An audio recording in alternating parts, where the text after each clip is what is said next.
Muchas gracias, Andrea.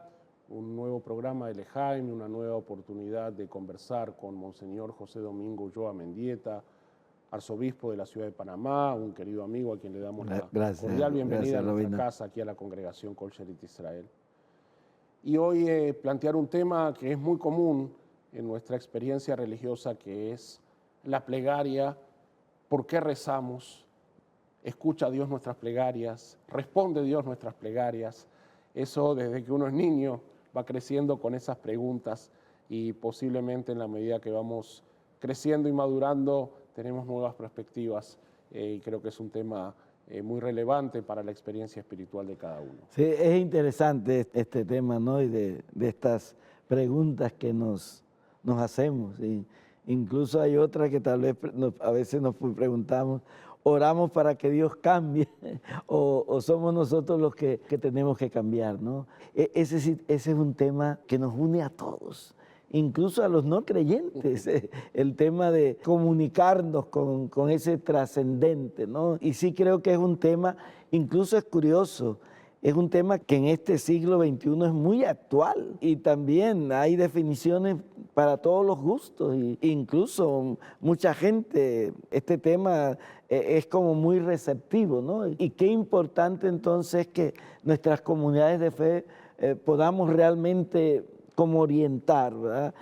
Primero el porqué de la importancia de la oración, más que Dios me escuche, es escuchar yo a Dios, ¿verdad? Y por eso la oración también vamos a ella. Yo creo que es importante con lo que cada uno de nosotros somos. No hay una única forma de orar porque creo que según nuestra propia personalidad, ¿verdad? Nos enfrentamos a ese trascendente en nuestra vida. Pero yo creo que sí hay elementos comunes, ¿verdad? Que nos ayudan. Yo creo que un elemento común, como irnos ejercitando, es en la escucha de Dios. ¿Qué me dice Dios? Y también después, ¿qué efectos tiene la oración? Porque hoy también queremos como medir todo, ¿no? ¿Cómo puedo saber yo si eso que hago tiene sus resultados? Dijiste un par de cosas que creo que son importantes, ¿no? Uno, que hay para todos los gustos, Sí, y aquí es un tema muy íntimo, muy personal de cada uno. Hablaste de si Dios nos escucha o nosotros escuchamos a Dios. En hebreo la plegaria se dice tefilá y está basado en una raíz verbal que es reflexiva. Entonces algunos sugieren que el origen de la plegaria era escucharse a uno mismo, ¿no? En esa intimidad, en esa profundidad, ¿no? De decirnos las cosas que nos tenemos que decir y que nuestra propia conciencia, que algunos dicen que es una sucursal de Dios que tenemos dentro nuestro, nos plantea esta dinámica de la plegaria, ¿no?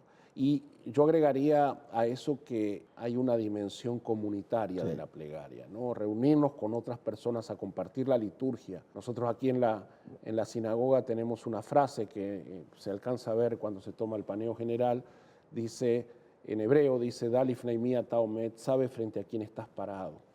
Sabe frente a quién estás parado, la obvia referencia es a Dios, pero no porque esta sea la casa de Dios, la sinagoga no es la casa de Dios, como ya hemos conversado, sino que Dios se hace manifiesto cuando la congregación está reunida, ¿no? Entonces la plegaria demanda ese compartir en comunidad que nos coloca nos eleva en una categoría que nos permite sentir de alguna manera más profunda la presencia de Dios. Sí, desde esa perspectiva, ¿verdad? Lo que dice también el Evangelio, allí donde 2 o 3 se reúnen, me hago presente. Son frases que a veces pasan tan desapercibidas, pero para la comunidad tiene que ser tan importante, ¿verdad?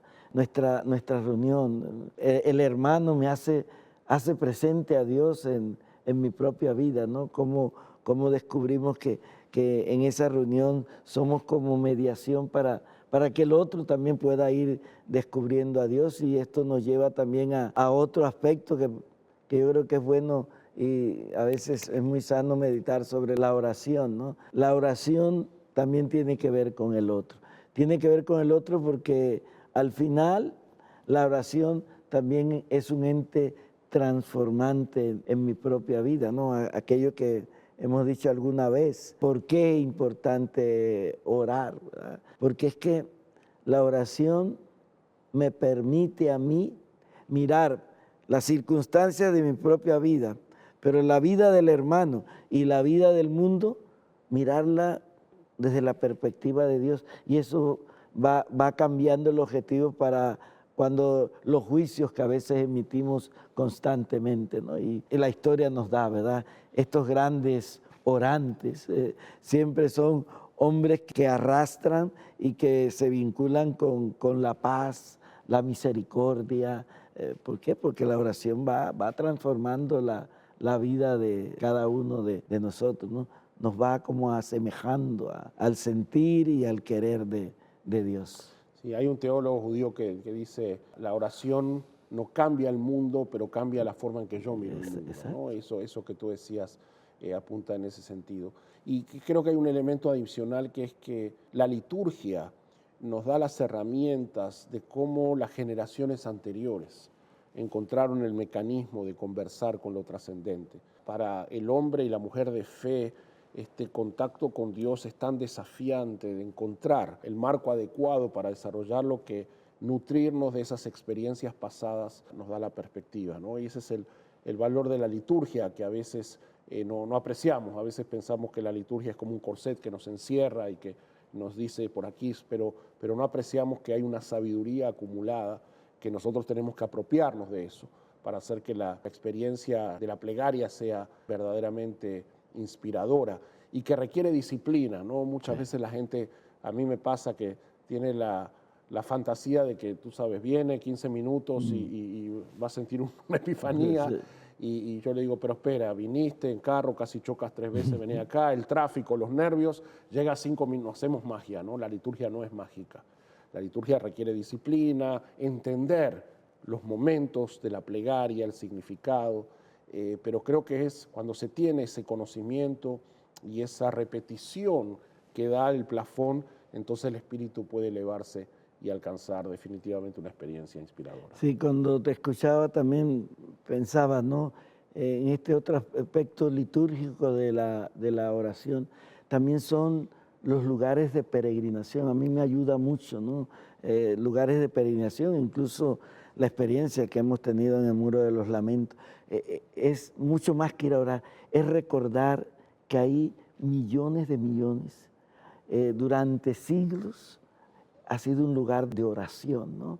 Y ahí uno descubre, te vas como mirando un poco de tu vida, pero iluminada por la luz de tanta gente que ha hecho eso mismo que tú en ese momento estás realizando, ¿no? Entonces, te hace comprender, ¿no? que esto de la oración es como algo innato en el ser humano, pero que lo más maravilloso es que nuestros antepasados también han frecuentado estos lugares y han también dado la importancia que la oración tiene para sus propias vidas, ¿no? Sin duda, un tema muy relevante, muy apasionante, con muchas aristas que seguiremos conversando en otras oportunidades. Regresamos contigo, Andrea.